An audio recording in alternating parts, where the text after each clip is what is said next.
Hello everyone, welcome to science academy Solan.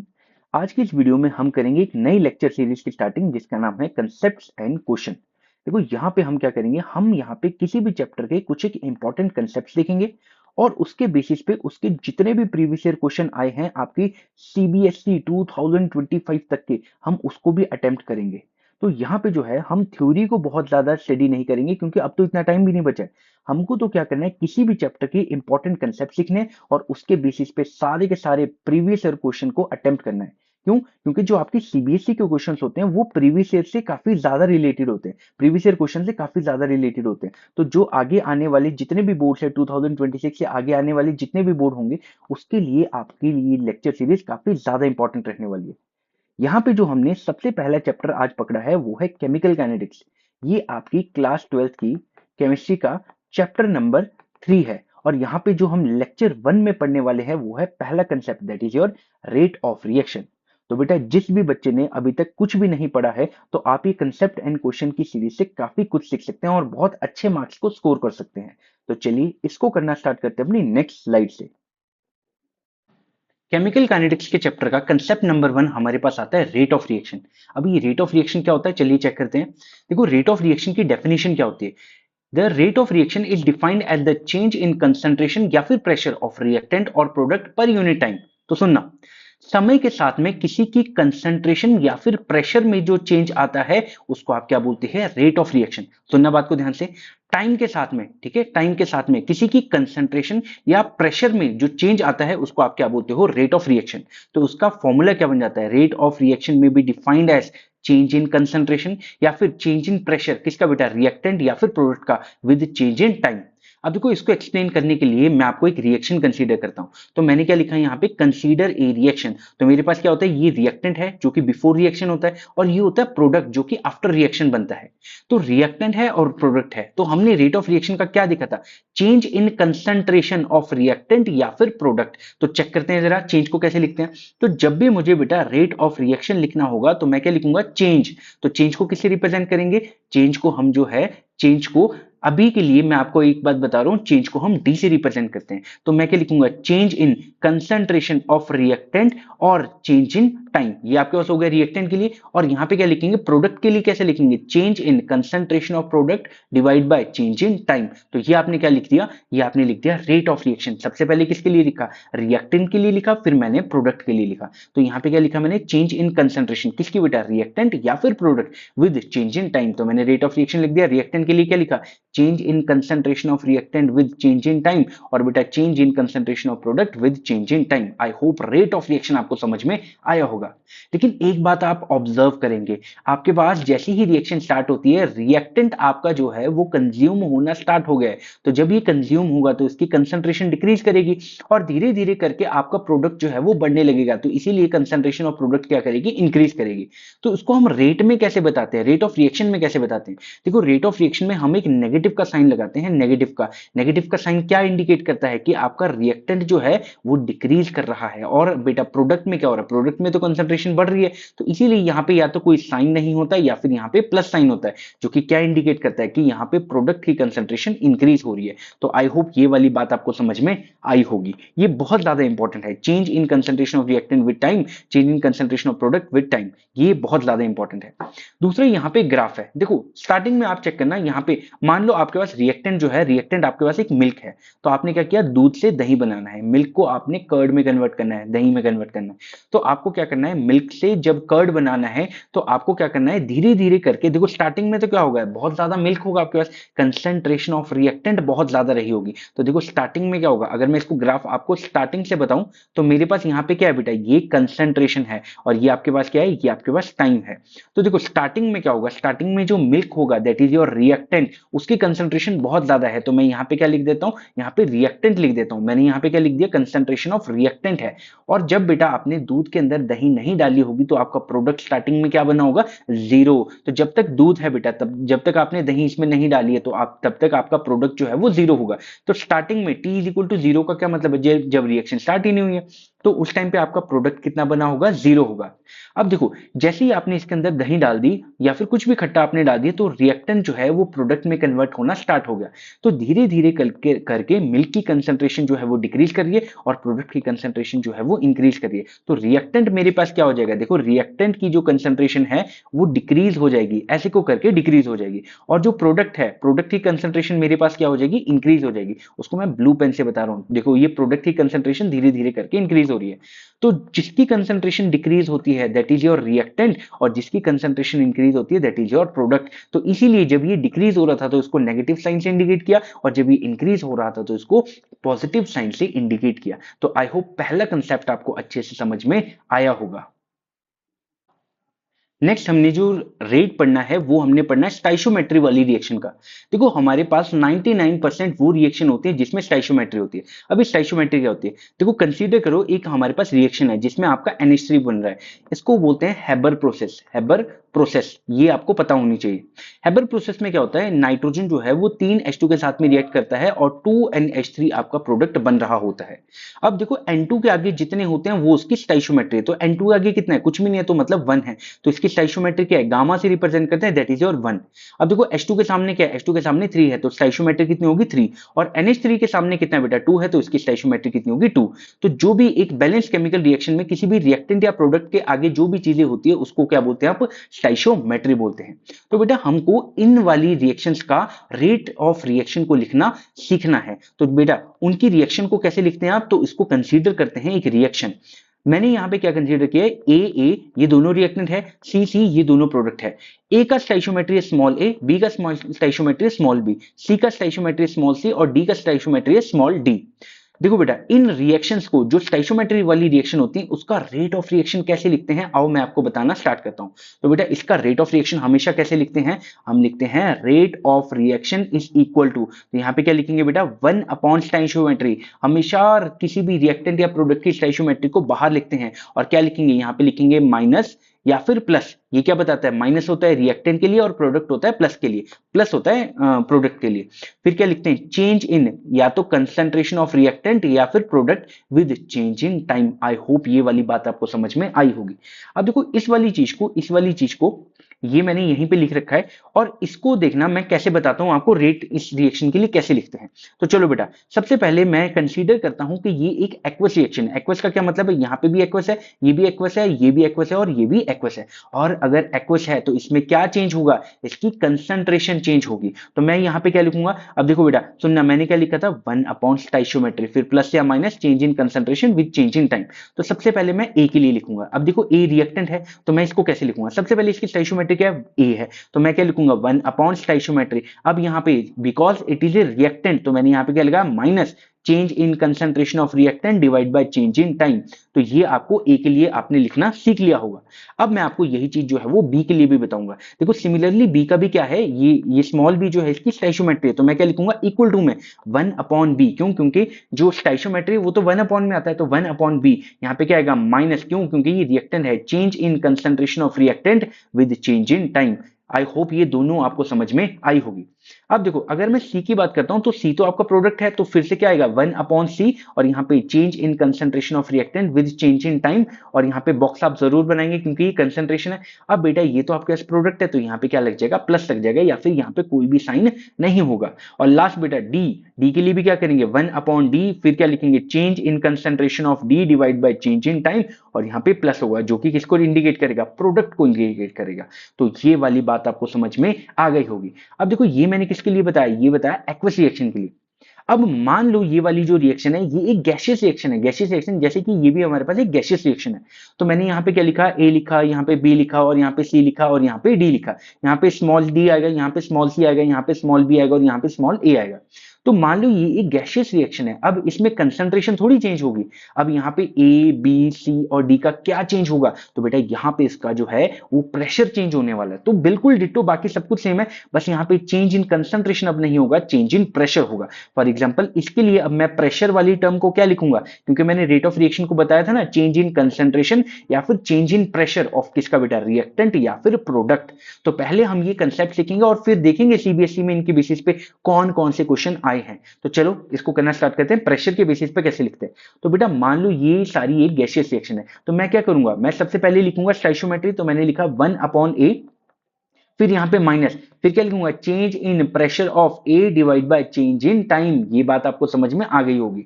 तो B के लिए कैसे लिखेंगे, देखो इक्वल टू में लिखेंगे और लिखेंगे 1/B, फिर लिखेंगे minus change in pressure of B divide by change in time. ये भी आपको समझ में आ गया होगा। देखो सी के लिए भी आपको वही लिखना है, 1/C, यहाँ पे क्या आएगा, change in concentration of P divide by change in time. तो यहाँ पे कंसंट्रेशन ऑफ सी आ गया ना बेटा, चेंज इन प्रेशर ऑफ सी। और यहाँ पे क्या आ जाएगा बेटा, डी के लिए क्या लिखेंगे, 1/D स्टोइचियोमेट्री, फिर क्या लिखेंगे, change in pressure of D divide by change in time. बस आपको एक बात ध्यान रखना है, 90% आपको कंसंट्रेशन का क्वेश्चन आएगा, लेकिन अगर फिर भी आपको प्रेशर का क्वेश्चन आता है तो ये सिर्फ 10% है, बहुत कम आता है। लेकिन अगर आ गया, फिर भी मैंने आपको बता दिया इसको कैसे अटेम्प्ट करना है, लेकिन 90% आपको कंसंट्रेशन से ही काम लेना है। तो इसमें हमेशा क्या आएगा, चेंज इन 1 स्टोइचियोमेट्री, फिर plus minus change in concentration of reactant या फिर product with change in time. ये बात आपको समझ में आ गई होगी। अब देखो ये तो होता है, सुनना, जब 1/A यहाँ पे माइनस dA/dt, ये जब मैं पूरा लिखता हूं तो ये क्या बन जाता है, रेट ऑफ रिएक्शन। ये पूरा है रेट ऑफ रिएक्शन, ये पूरा है रेट ऑफ रिएक्शन, ये भी पूरा है रेट ऑफ रिएक्शन, और ये वाला भी है रेट ऑफ रिएक्शन। लेकिन यहाँ पे 2 से 3 नई टर्म्स आती है। एक आता है बेटा रेट ऑफ फॉर्मेशन, और एक आता है बेटा rate of dissociation. Rate of formation का क्या मतलब है, देखो फॉर्मेशन किसके लिए होता है, ये होता है हमारे पास प्रोडक्ट के लिए, लेकिन रेट ऑफ डिसोसिएशन किसके लिए होता है बेटा, रेट ऑफ डिसोसिएशन होता है रिएक्टेंट के लिए। ये बात आप बहुत अच्छे से ध्यान रखेंगे। देखो जब भी मैं रेट की बात करूंगा, रेट ऑफ रिएक्शन की बात करूंगा, तो वो अलग है, लेकिन रेट ऑफ फॉर्मेशन और रेट ऑफ डिसोसिएशन बिल्कुल अलग है। तो रेट ऑफ रिएक्शन तो मैंने आपको बता दिया, अब हम बात करेंगे रेट ऑफ फॉर्मेशन की या फिर रेट ऑफ डिसोसिएशन की। तो चलिए इसको करना स्टार्ट करते हैं। अब देखना बेटा, मेरे पास अगर मैं स्टोइचियोमेट्री के साथ में ये चेंज की बात करता हूं, 1/A, और यहाँ पे change in concentration of A divide by change in time, अगर मैं स्टोइचियोमेट्री के साथ की बात करता हूं तो वो है आपके पास रेट ऑफ रिएक्शन। लेकिन सुनना बात को ध्यान से, ये जो ब्रैकेट के अंदर है, ये जो स्टोइचियोमेट्री को छोड़ के ये वाली जो चीज है, उसको क्या बोलेंगे, ये है रेट ऑफ डिसअपियरेंस ऑफ ए। मतलब ए जो है वो इसके रेट से डिसअपियर हो रहा है। अगर मैं स्टोइचियोमेट्री की बात करता हूं तब तो वो बन जाता है रेट ऑफ रिएक्शन, लेकिन अगर मैं सिर्फ इसकी बात करता हूं तो वो है आपके पास रेट ऑफ डिसअपियरेंस ऑफ ए। अब देखो 1/B को छोड़ दो, ये वाली जो सिर्फ चीज है, ये वाली चीज है, उसको क्या बोलेंगे, rate of disappearance of B. अगर मैं इसको छोड़ देता हूं तो ये क्या है बेटा, ये तो प्रोडक्ट है, ये तो अपीयर हो रहा है, तो इसको क्या बोलेंगे, रेट ऑफ अपीयरेंस ऑफ सी। और सिमिलरली बेटा अगर मैं डी की बात करूं तो डी की अगर मैं स्टोइचियोमेट्री को छोड़ देता हूं तो यहां पे क्या आएगा, change in concentration of D divide by change in time.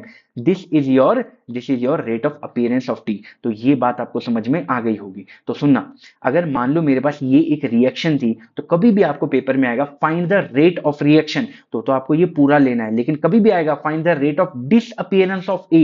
Rate of disappearance of A का क्या मतलब है, सिर्फ ये वाली चीज, तो आप क्या लिख देंगे, माइनस dA/dt। यहां पे स्टोइचियोमेट्री का कोई भी रोल नहीं होने वाला है, अपीयरेंस और डिसअपियरेंस में कोई भी रोल नहीं होगा।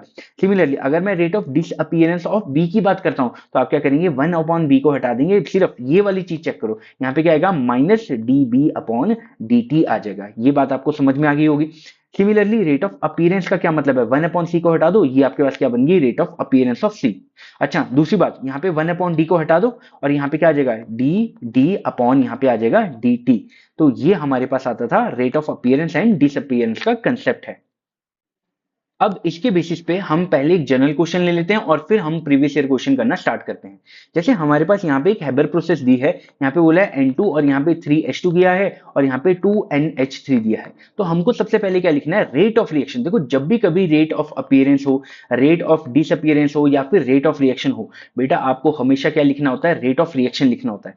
उसके बाद आप ये अपीयरेंस और डिसअपियरेंस लिख सकते हैं। तो चलिए इसको करना स्टार्ट करते हैं। तो सबसे पहले मैं यहाँ पे क्या लिखना स्टार्ट करूंगा, मैं रेट ऑफ रिएक्शन लिखूंगा। तो मैं रेट ऑफ रिएक्शन कैसे लिखूंगा, तो मैं सबसे पहले रिएक्टेंट के लिए लिखूंगा। तो मैं क्या करूंगा, सबसे पहले लिखूंगा 1 स्टोइचियोमेट्री, इसके आगे 1 है तो मैंने लिखा 1/1, यहाँ पे लिखूंगा minus dN2 divide by dt। ये बात ये बात बहुत अच्छे से आपको समझनी है। तो यहाँ पे change in concentration of N2 divide by change in time, तो यहाँ पे माइनस क्या बता रहा है कि सर ये रिएक्टेंट है।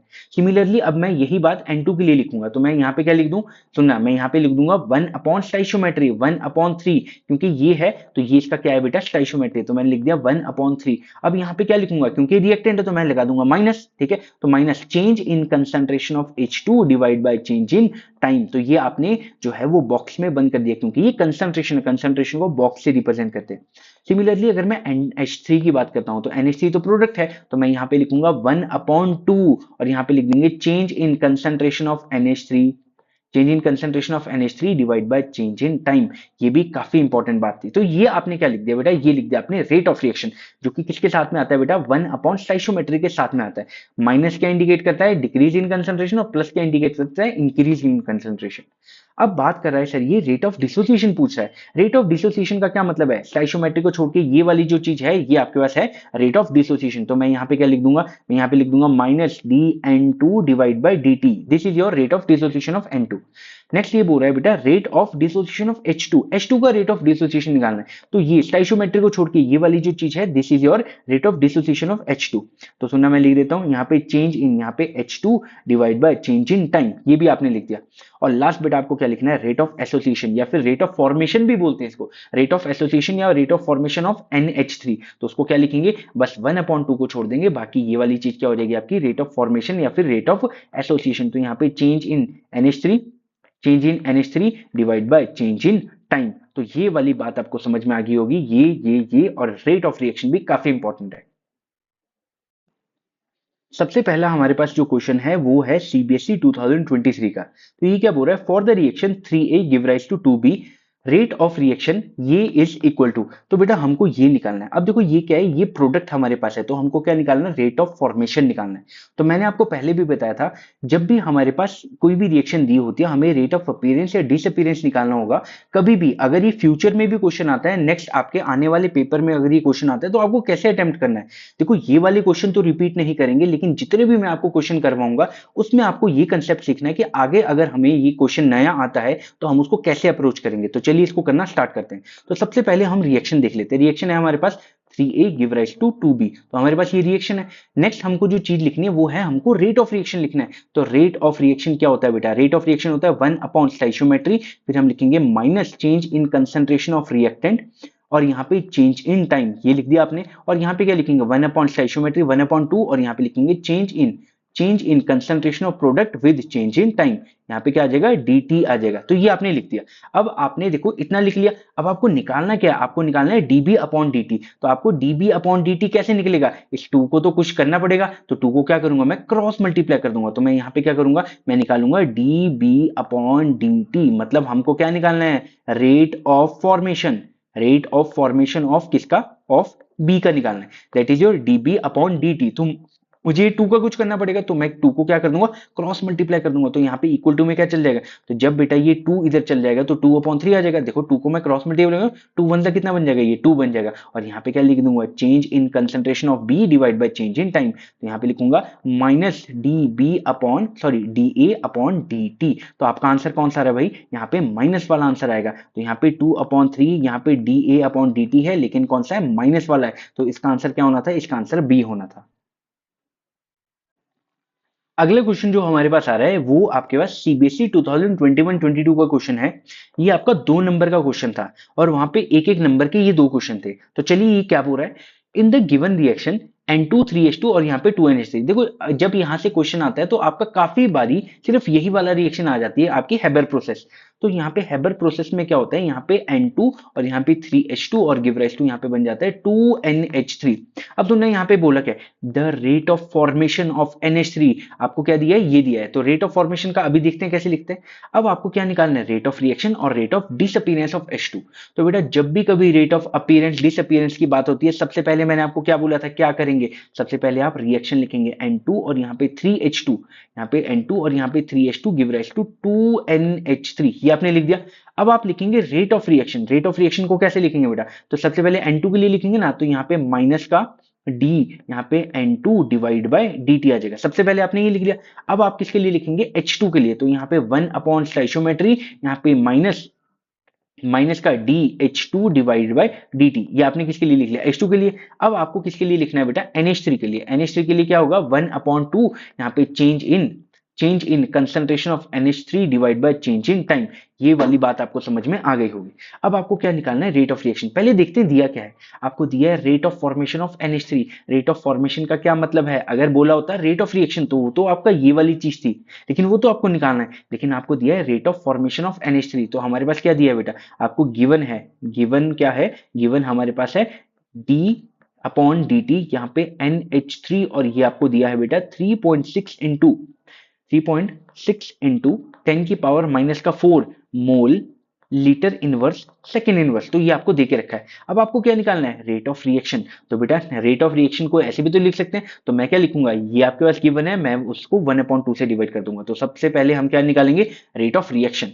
तो मैं क्या कर दूंगा, number one rate of reaction this is equal to, देखो सब कुछ के इक्वल है, ये इसकी भी इक्वल है, इसकी भी इक्वल है, इसकी भी इक्वल है। जो भी आपको दे रखा है बस उसके इक्वल आप इसको लिख देंगे। जैसे मुझे ये दिया था तो मैं इसके इक्वल लिख दूंगा, तो मैं क्या लिख दूंगा, rate of reaction is equal to 1/2, यहाँ पे क्या आएगा, change in concentration of NH3 divide by change in time. ये बात आपको समझ में आनी चाहिए। अब देखो मैंने आपको अभी बताया था, ये आपको गिवन है change in concentration NH3 divide bye dt। ये आपको गिवन है, कितना गिवन है, 3.6 इंटू 10⁻⁴ तो लिख देते हैं इसको 3.6 इंटू 10⁻⁴। जब 2 से इसको काटेंगे तो आंसर कितना आएगा, 1/8, तो आंसर आएगा 1/8 इंटू 10⁻⁴